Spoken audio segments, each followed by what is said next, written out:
Daan lang kami ni Madam dito sa tindahan. Tingin kami ng cream cheese. Ayan. Ay, may strawberry pala na cream cheese. Akala ko regular lang. May herbs. Merong charan, strawberry. Try natin to. Para sa, ano? For 77. Oh, para sa bagel. Ay, yogurt. And then, sure ka, te. Kasi baka mamaya papanisin mo na naman, te. Nakaraan namin yung yogurt na... Uy, marami ko Hindi, inubos. kasi siya lang yung ako lang umiinom. Ay, yung kumakain. Hindi, you didn't help me eat Na, it. sira lang. Kape.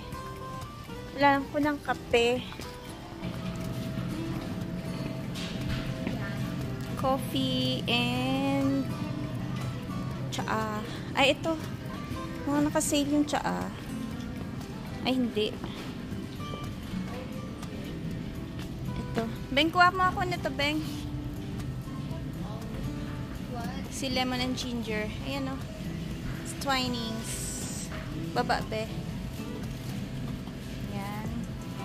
Tapos, yung aking Nescafe na yung original. Asan na? Wala.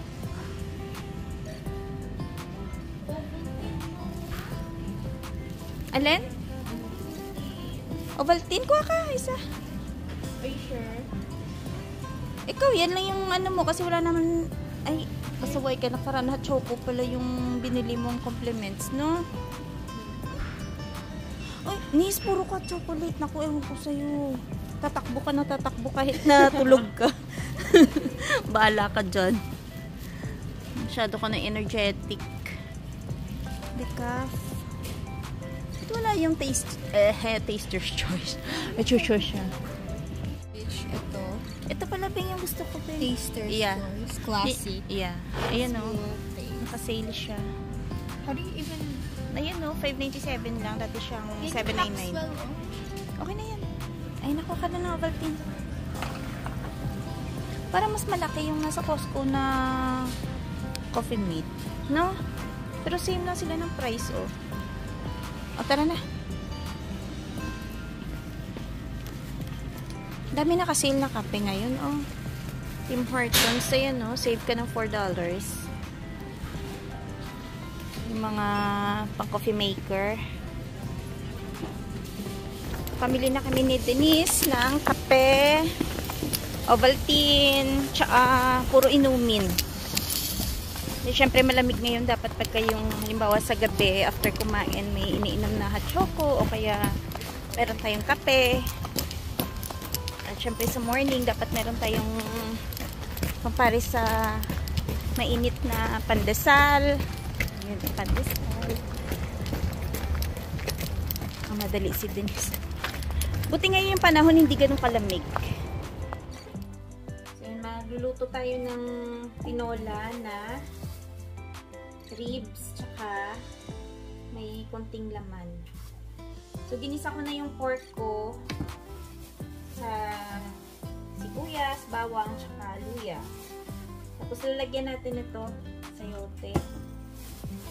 At, lalagyan din natin ng konting dahon-dahon na spinach. Tira pa to yung spinach ko nung kalahati na ito. Ginamit ko sa munggo. So, dahil meron pa siyang tira, nilagay natin dyan sa ating tinola. Ayan o. Mas masarap kasi pagka may ribs, no? May buto-buto yung tinola. Mas malasa siya. Pero mas masarap daw ang tinola pagka yung gamit yung ano, yung isa yung papaya. Kaso lang, yung papaya dito, bira ka lang din naman makakahanap ng papaya na ano, yung panggulay. Minsan yung maabutan mo, yung alam mo yung mga pahinog na.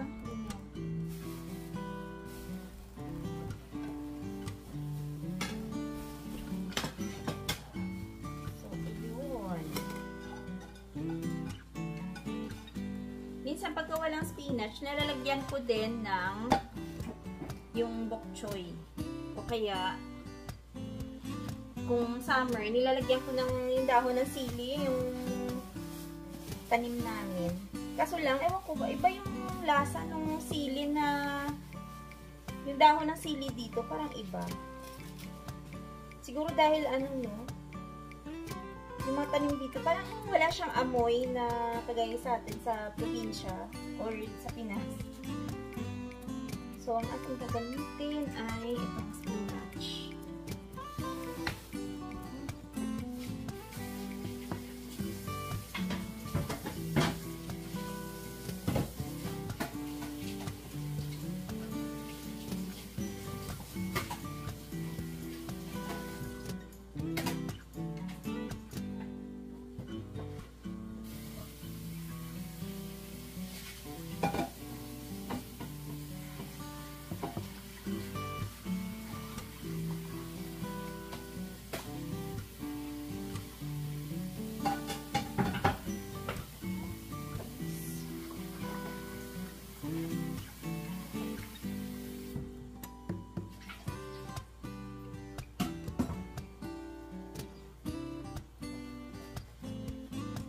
Add na natin yung sayote kasi malambot na yung karne eh.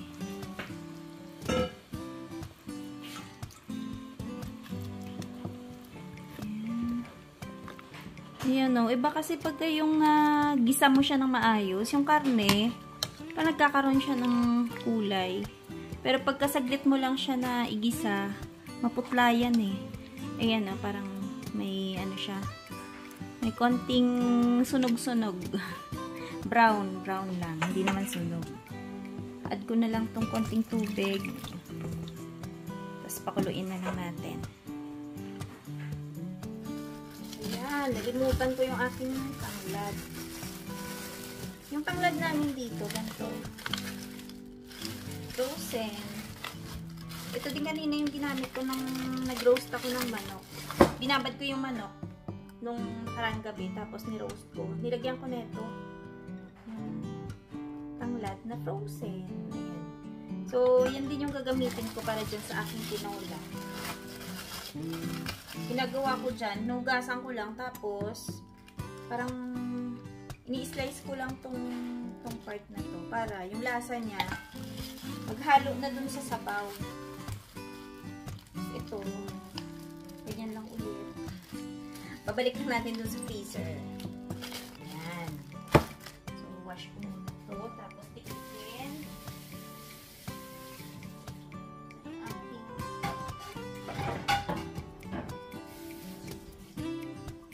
ayan na yung tanglad.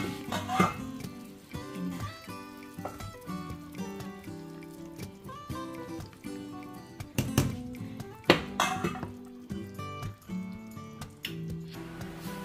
Tira natin ng konting asin.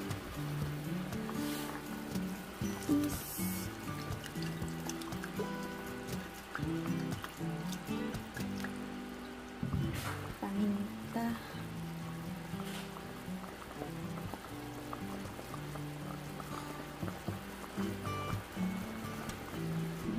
Lagay na natin yung ating spinach.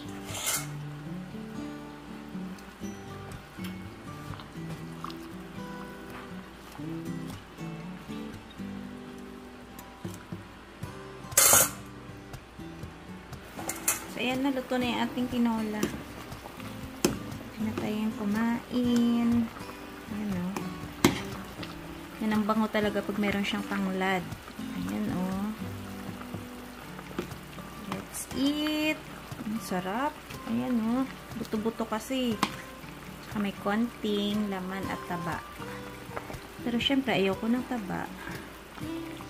Dito lang tayo sa gulay. Tsaka konting slice ng etong may buto lang. Yan na yung ribs. Pwede nang kumain. Sarap na sabaw.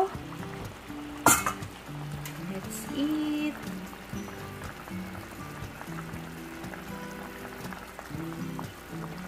Off na natin.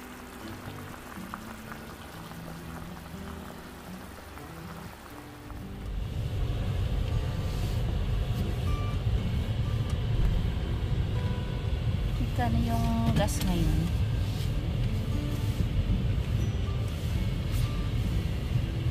$152.90. So, good morning po sa lahat. Gagas lang si Dadong. Dito na lang tayo sa unahan. So, yung gas ngayon, $152.90.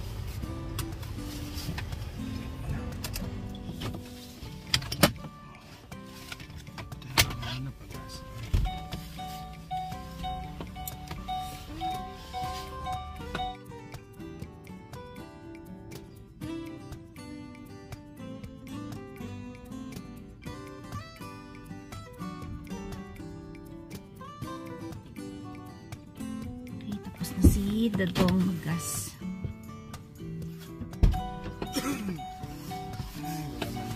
Wala.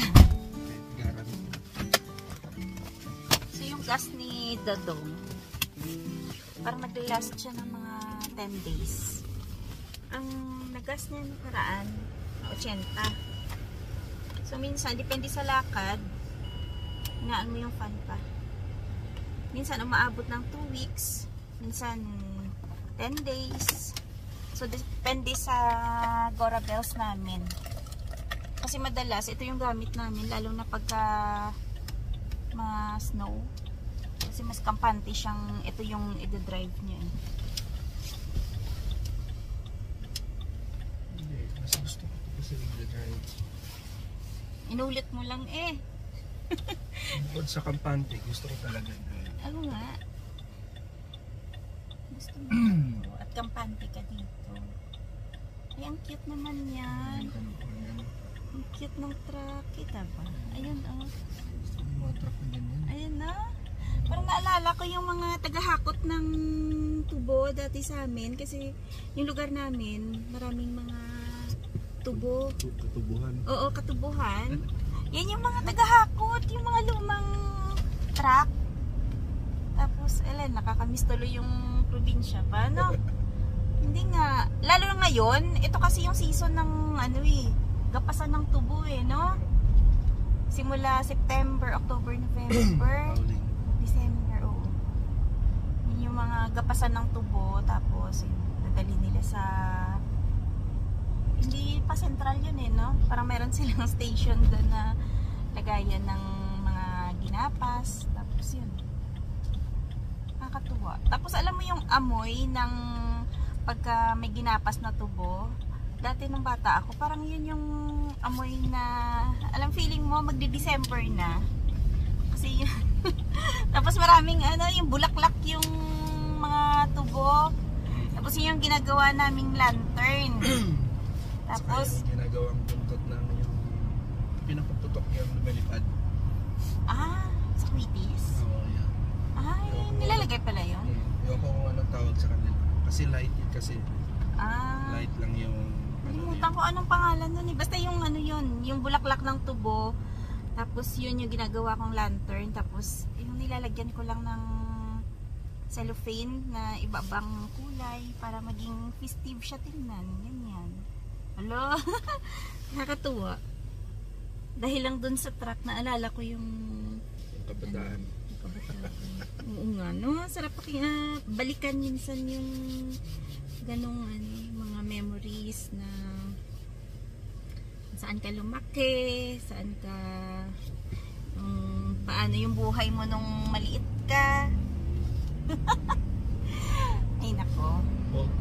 Emote. Hindi naman ako nag-emote. I mean, sarap balikan yung mga memories na ganyan, diba?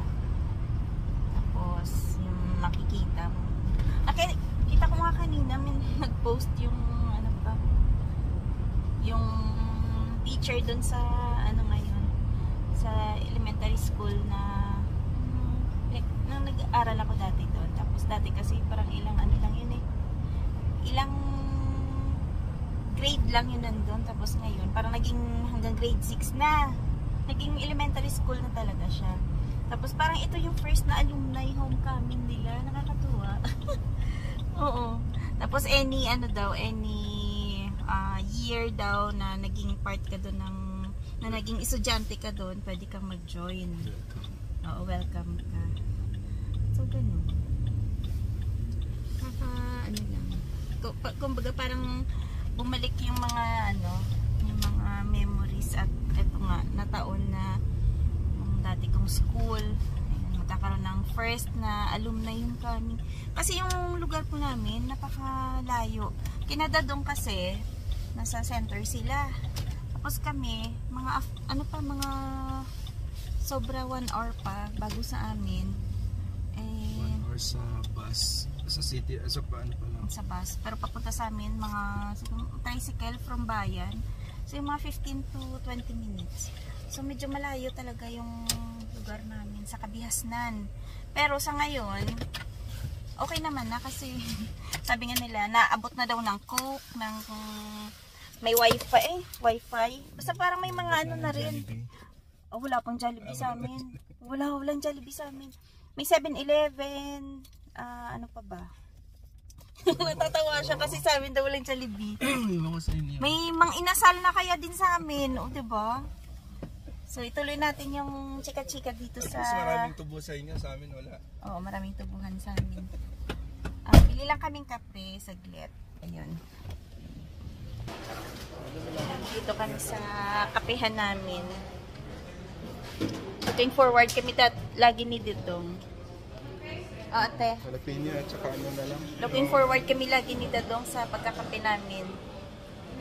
Tapos ate, isang 1 medium double ka? Ano na lang, black na lang. Black ate, 1 medium black. Medium black. 1 sweetener po. Ay, yung double mayroon? Ay ano lang ate, small.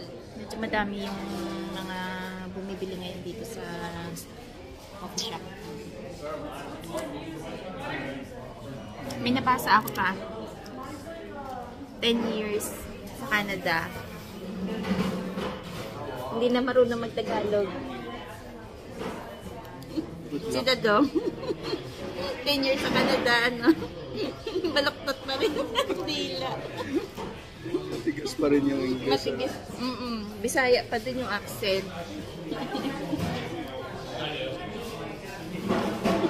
Basta nagkaintindihan ba pa sa trabaho pa no? Oo ba? Nandun sila pakialam sa English ko Kahit baloktot yan, at least nakakapag-communicate. Tsaka nakapasa sa IELTS. Kaya minsan sabi ko, ito ilalaga ko na yung dila na ito. As in... Kailan yan? Grabe ka naman. Charot lang. As in, yung tipong nung nasa kami, nasa Maynila kami, laging yung pagkamatigas na Bisaya accent, hindi na gamot. Pagdating dito, lalong lumala. Nawala na talaga yung Pag sinabi mo kasi yung Bisaya, yun yung mga Cebu, basta mga doon, mga Mindanao, Cebu, Mindanao region yun. Tayo naman kasi belong tayo sa sa Visayas region tayo, pero hindi tayo totally Bisaya language na tinatawag. May ako dati na pagka napuntang Maynila, mga ilang taon lang, uuwi ng probinsya, di na marunong mag-Ilonggo. Tagalog na. Tagalog. Pero si Dadong 10 years na, pa rin, steady lang siya. Hindi, mayroon din. Ilonggo accent pa din. Mayroon din naman na yung parang confusing ang word ba, na yung Tagalog at saka yung salita natin are same. Na parang nahalo-halo na yung the way niya magsalita. Minsan niloloko na. Tagalog.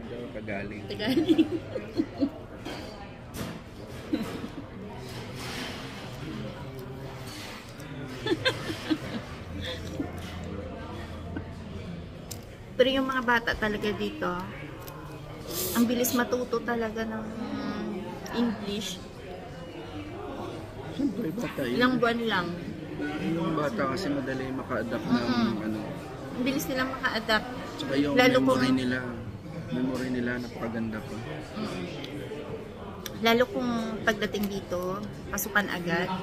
Ang bilis lang maka-adapt talaga sa English language. Magugulat ka na lang, alam mo yun, dati kagaya si Denise, hindi naman magaling mag-English yan. Although nakapag-aral naman siya ng nursery dati sa Pinas. Pero pagdating dito, parang mga ilang buwan, ang bilis lang din niya matuto, no? Kaya, ganun.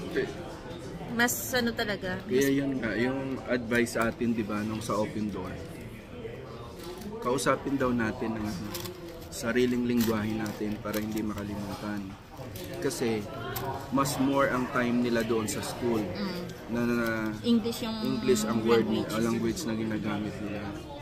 Kaya, madali talaga makalimutan ng bata. Tingnan mo si Denise minsan. Akala mo yung hindi nakakaintindi, talagang hindi niya talaga maintindihan yung ibang mga salitang Tagalog.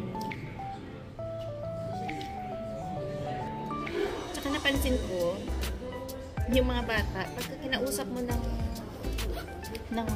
Tagalog minsan, naku-confused na sila. Although naintindihan nila yung ibang mga words, pero hindi nila masyado nag-gets kung anong meaning. Minsan, pinapaulit nila. Tapos, kailangan mo i-explain sa kanila kung anong ibig sabihin. Kasi umuoo lang sila pala minsan, pero hindi nila naintindihan kung ano yung sinasabi.